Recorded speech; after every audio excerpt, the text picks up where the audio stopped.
Hello. Our story begins on Coruscant, shortly after the Separatists tried to overtake the planet. The Council was already spread out across the galaxy, prepared to engage the Separatists on their final battlefronts. Master of the Jedi Order Mace Windu had been dispatched to Cato Neimoidia to finish up a campaign that Anakin and Ahsoka started several months beforehand. Mace was able to attend the Council sessions when they were being hosted, so he was there when he learned of Anakin's appointment to the High Council. In the chambers themselves, Anakin stood in front of the Council, awaiting their decision on his appointment. The Jedi agreed with allowing it, even though they didn't agree with the decision itself. Plo, as per custom, sat quietly on his side of the council chambers, allowing Yoda to disclose everything. With Windu out of the chambers, he only had to agree with the decision made by Palpatine, and he did so because he truthfully was more concerned with the battlefront he was on. Cato Neimoidia was a crucial word for the Separatists, and it was their longtime holdout inside the core. Without Cato Neimoidia, the Separatists would be entirely removed from the core worlds. Yoda told Anakin that the council allowed him in, but he was not granted the rank of Master. Had anyone else said this to Anakin, he may have challenged it, but he wasn't going to play that game with the Grand Master. Yoda was very stern in his delivery, and as he finished his statement, Anakin bowed and moved back to his seat. Plo watched Anakin's movements, and then he turned his head to Yoda, awaiting the orders to be revealed. Yoda suggested that he himself would go to the Wookiee homeworld of Kashyyyk to assist in their defense. He had good relations with the Wookiees, so it only made sense for him to do so.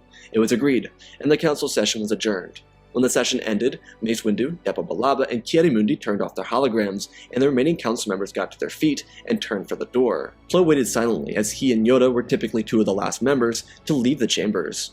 Anakin and Obi-Wan were the first two members of the council to leave the room. Everyone was a little worried about how their conversation would go.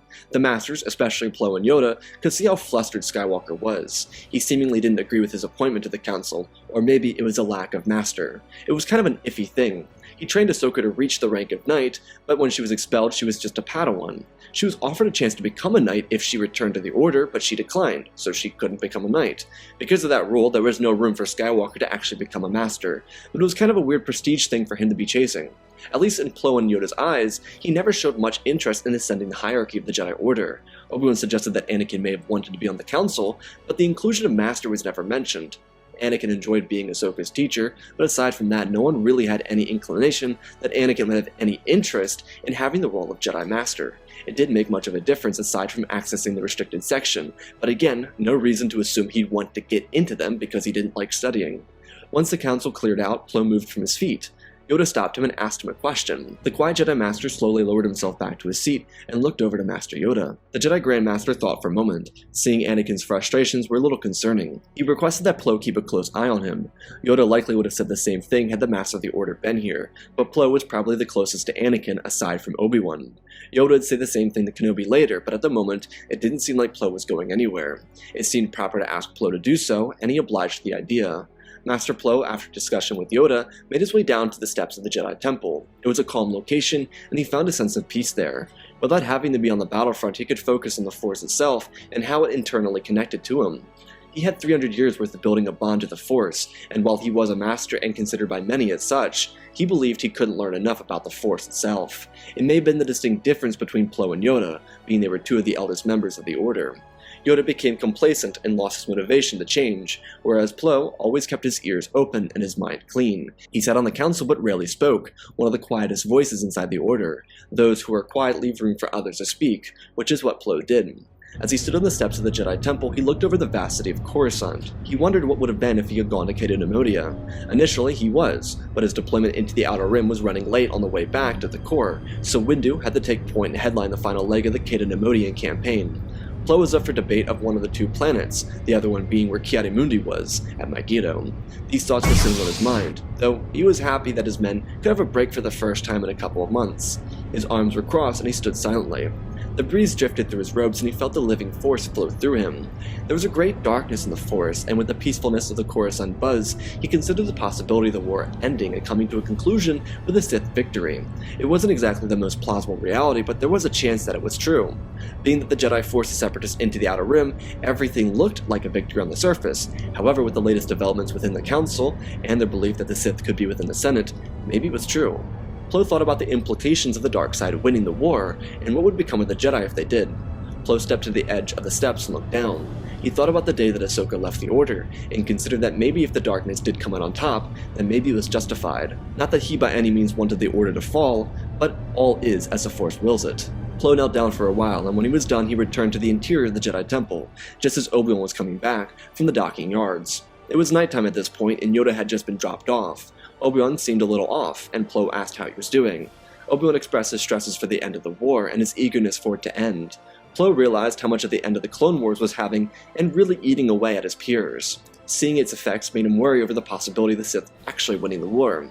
The following day, Plo would learn from Anakin during the council session that the Chancellor informed him of Grievous's location, which was on Utapau. Master Kenobi was being sent there to lead the Republic against a droid general. If he could defeat him, then the war would pretty much be over. It made sense for Obi-Wan to go. If not him, then Kit Fisto would be an appropriate replacement. Anakin also didn't seem happy with how things were going, and how he was being left here on Coruscant. However, many of the Council members kept it quiet to themselves about it, and allowed the session to flesh out and come to a conclusion. Everything seemed to be wrapping up nicely. When the council session concluded, Obi-Wan and Anakin left for the docking yard so that Anakin could see his master off to likely one of the final battlefronts. Plo during this time sat quietly in the council chambers, thinking about what could happen. His thoughts focused on the Force, and he tried to decipher the implications of the message being sent through the Force to him. His belief was firm on that everything happens through the Force, and it coincided with the barren dosages that the Khel Dor had on his home world. They were Force mystics, and he was a Jedi. Their philosophies of the Force were very similar, to a degree. Once he finished meditating, he went down to the briefing room to listen in to the latest developments across the galaxy.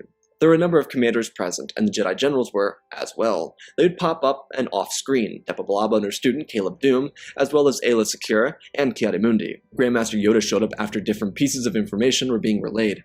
At some point, Anakin walked into the room and listened into the debriefings. Plo wondered where he was, but he didn't think too hard about it. About 20 minutes after Anakin arrived, Commander Cody informed the Jedi that Master Kenobi had engaged with General Grievous. Plo turned to Anakin and asked if he could deliver the news to the Supreme Chancellor, and he nodded his head and walked out of the room.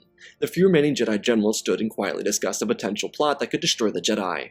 Yoda, Mundi, and Aayla were all present with Master Plo. Master Windu couldn't be there due to his pressing assault on Kid Nemodia. Shortly into their conversation, they got a communication from Ahsoka. She informed them that Maul had been captured and that she was going to be delivering him to Coruscant in a short while. However, she mentioned that she did so as a citizen, not as a Jedi. The 4 Jedi looked at her, and she asked if General Skywalker was available. Plo shook his head, informing her that he had just been sent to inform the Chancellor about General Kenobi beginning his fight with General Grievous. She was happy to hear that the war could be coming to a conclusion. No one made any mention of fears over the Chancellor. Aayla Secura and Ki-Adi-Mundi left the call, and Plo and Yoda remained. The Grand Master was fine with Ahsoka choosing to not become a Jedi again, but he was curious if Ahsoka had anything she wanted to say to Anakin. She looked at the 2 Jedi. Plo told her that since he was here inside the temple, he could pass the message to him for when he returned. She thought for a moment, and revealed a message that was very concerning. The words she used put the meditation Plo had the other day into a realistic perspective. He would wait until Anakin returned from the Republic Executive Building so that he could confront him on the possibility of what Ahsoka mentioned. She told him that she and the boys would be returning to the temple with Maul by the end of the night on Coruscant. Plo accepted this, and then he waited for Anakin's return. By the time Anakin returned to the Jedi Temple, they had learned that General Kenobi was able to defeat General Grievous. Anakin came in through the Jedi Temple hangar bay, and he found Plo, who was standing there silently.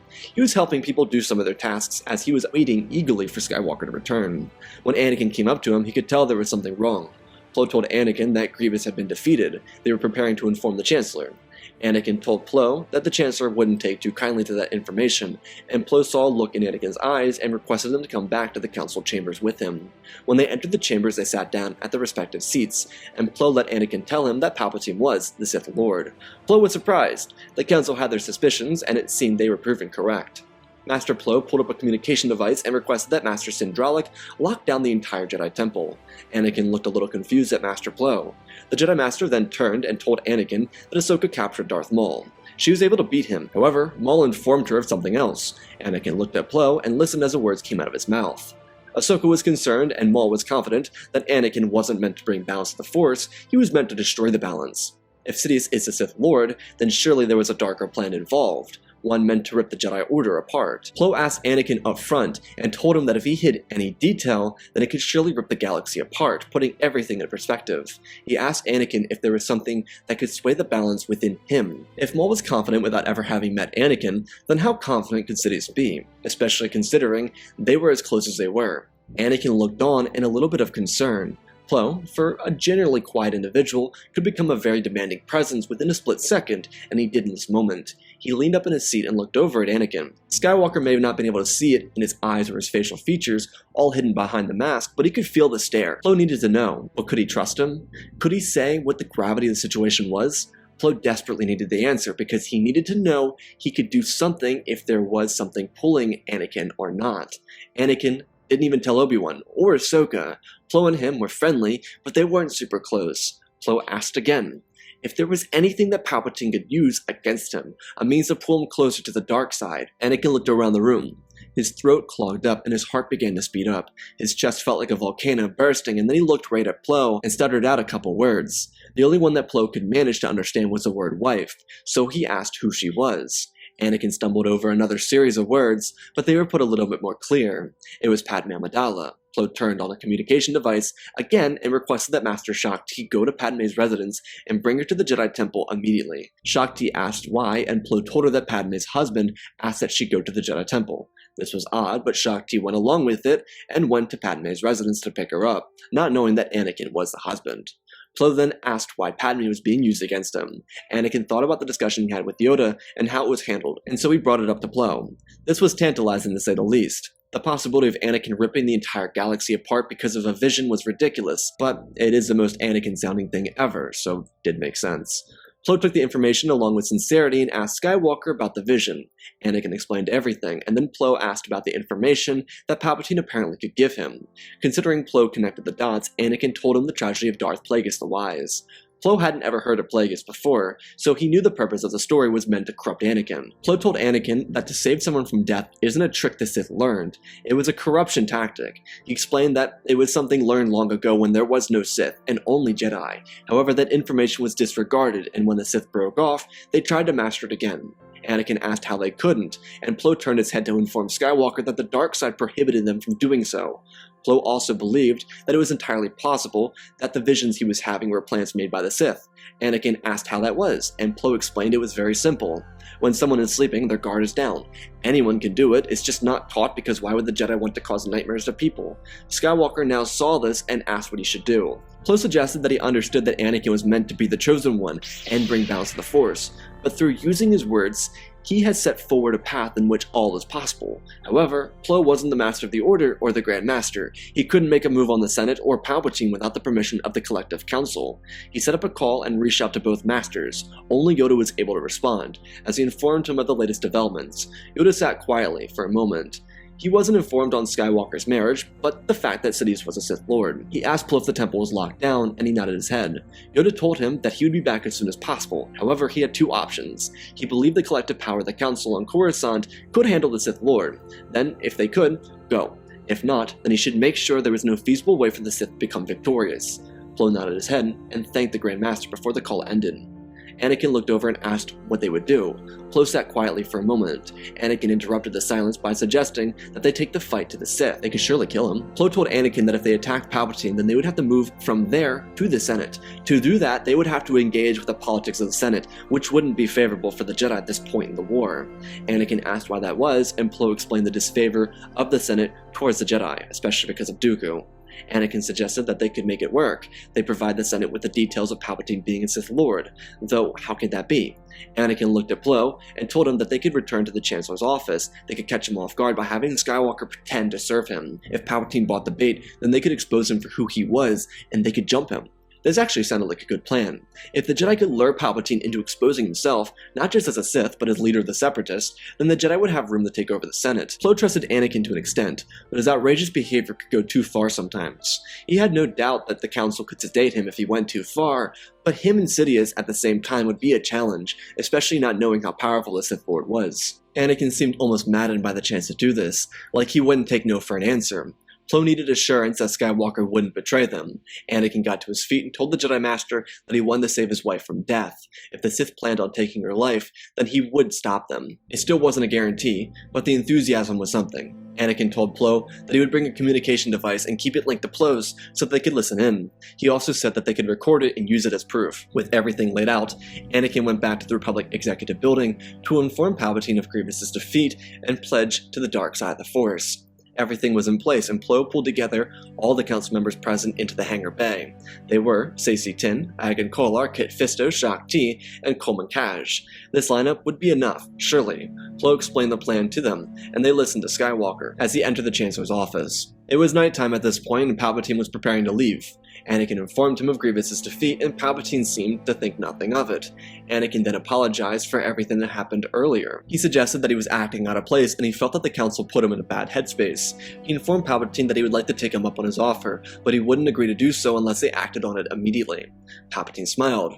Anakin was a terrible liar, but this was all actually coming from a place of truth. So while Anakin couldn't lie to save his life, he was speaking partial truths, which helped the case hold up in Palpatine's eyes. The Dark Lord of the Sith walked up to him and told him that he could help him. They had to go somewhere else though, and so Anakin agreed. The dark side needed room to feed, so Palpatine took Skywalker to his lair. His intention was to bring Anakin into the lair and show him the dark side of the Force. Once he did, he could execute Order 66 and catch the Jedi completely off guard. They moved through the lair on the far side of Coruscant, and thanks to Anakin's communicator, the Jedi were able to track them to the location. While they were doing so, Anakin asked how long he knew of the dark side of the Force. Palpatine expressed in a level of openness with Skywalker that he was found by the Sith when he was 10 years old. He was brought in and taught how to use the dark side of the Force for the entirety of his life. It assisted with his public persona as well. Palpatine wasn't going to just give away trade secrets, but that basic harmless statement could very easily be used against him. When they got to the lair, Palpatine brought Anakin to an altar and told Anakin that whatever he wanted could be his, as long as he trusted him. Sidious told Anakin that he had to use electricity to do it. Anakin had never done that before. The Jedi were in an LAAT making their way to the lair in fear that Skywalker would return. As they closed in, they heard Skywalker ask about the material they were working with. Sidious told him that it was highly corrosive and it was fueled by the dark side. Using electricity on it would allow them to connect their essence with the dark side of the Force and bind themselves to it, so that they could bring their plans to fruition, of course. Anakin saw that he had no way out of this if he connected himself to the dark side. As they both used electricity on the altar, Anakin felt the darkness seep into his body, and so he used his best to avoid it, using the Force to lift the altar from the ground, sending a burst of an explosion. The acidic liquid covered his metallic arm and it began to melt. Palpatine's face was covered in it as he shouted out in pain. Anakin grabbed his lightsaber and dragged it forward, igniting it and slashing it across Palpatine's chest while falling over. The connection to the two of them created in the short moment could very easily tear Anakin from the light. Anakin tumbled over, his metallic arm in shambles, and he in a great amount of confusion. His brain was being taken over by the dark side for a moment, and as the Jedi arrived, they split up. Agan Kolar and Coleman Kaj went down one hallway, Kit Fisto and Saesee Tiin down another, and Shaak Ti and Plo Koon went towards the hallway that Anakin was in. As they entered, he was grumbling in pain. The words coming out of his mouth weren't Galactic Common, they were the dialect of the ancient Sith. Anakin got to his feet in a confused state, and he grabbed his weapon again, trying to make a push for who he and his confused mind assumed were enemies. Anakin, before even igniting his lightsaber, was thrown from his feet. Shaak Ti and Plo both knew the Sith works were corrupting him. The best they could do was sedate him until they got him out of here. She used the Force while he used electric judgment. Anakin was being electrocuted, but it wasn't painful. It was just sedating.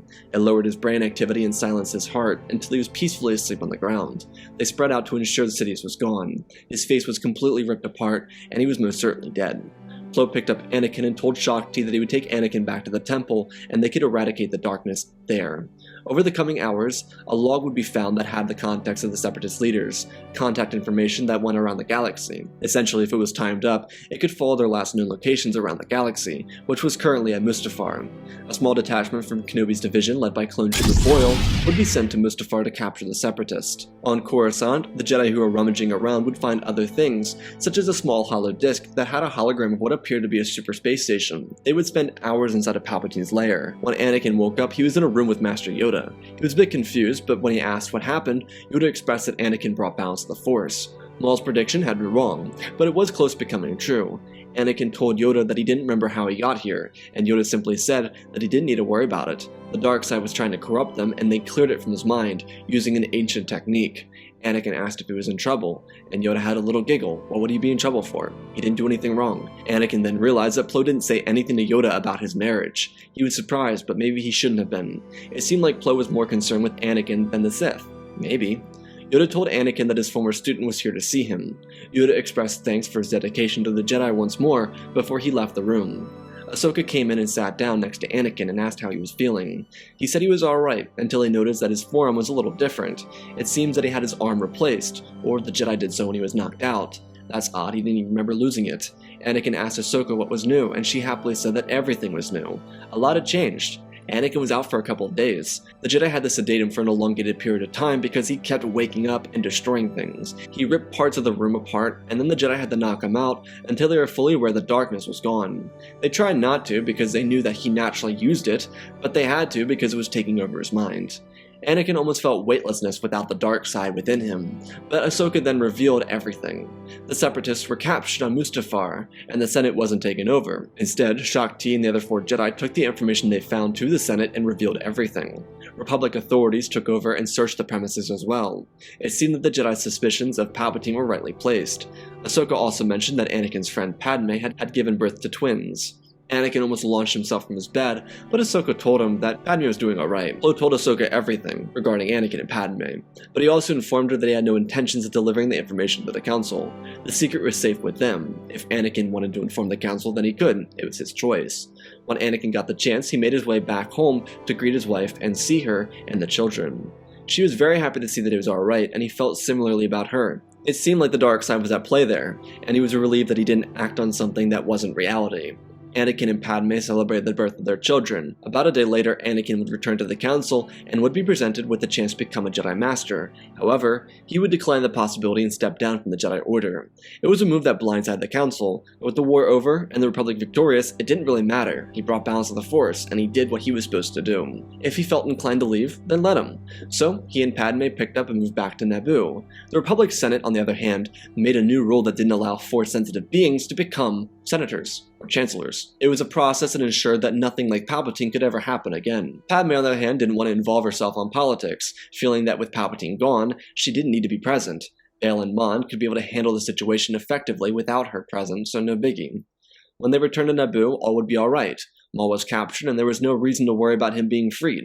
He was the last Sith, and because the Jedi didn't want to torture him by making him stay in the sarcophagus, they gave him a peaceful death. They gave him some food and let him go to sleep for the last time. It was genuinely very peaceful, in its own way, to remove the Sith from existence. Over the years, a number of Jedi would visit Anakin and Padme. Luke and Leia were extremely talented, and with the guidance of their father and close family friends, the twins became incredible. They would both pursue lives in public service in this new galaxy. That is until the rise of Darth Jar Jar. Just kidding. Anyways, that is our story. Again, special thanks to Galvin Gaming, Tristan, Darth Revan, Pimp Daddy Bane, The Last Jedi, Apollo, Jedi Sloth, Mr. Yeet Gamer, Madman Studios, Anakin003, Lemon Knight, Rex the Wolf, The Man with 3 First Names, DarkSaint46, and Lord Deadwing for supporting the channel. Smash the like button. If you want to support me in other ways, go check out the Patreon. Otherwise, let's talk about a story. Well. This channel is known for Plo Koon stories, and gotta respect the OGs, you know? Plo Koon's awesome, and I try not to show favorability towards him. I wanted Anakin to have the moment in this story. He's in Revenge of the Sith videos. It's always difficult because everyone does them, to find something new to do, and so I wanted something interesting to happen here, and I don't really think Anakin at this point would be able to hold his own against Palpatine. I just don't think that's something that he could do. He's very talented, but I just think against Palpatine it wouldn't work, and so I wanted him to have like a natural way to beat Sidious, where he kind of convinces Sidious that he's going to join him, because, you know, at that point in the story, at least Palpatine's convinced that Anakin would actually join the dark side, and so if Anakin comes back and is like, hey, you know, I messed up, then maybe he'd just be like, oh, okay, cool. But I thought it'd be interesting to put Plo in these shoes, because Plo isn't a Master of the Order, he's not Grand Master, so he can't make decisions without the approval of the Council. You know, he's a Master and he can do things, but I feel like he'd want the approval of someone that's ranked up higher than him before he did something like that. So I think having him make that choice where he's kind of like on the edge about it and on the edge about going to confront Palpatine because he knows the reality of the risk, I think that allows for something different to develop in the story. And we might do more what ifs on like what if Yoda was on Coruscant and whatnot, just to change up the dynamic of the Jedi Master present and how their presence completely changes the scenario. Anyways, hope you all enjoyed. I love you all, spread the love, and always remember, my friends, may the Force be with you.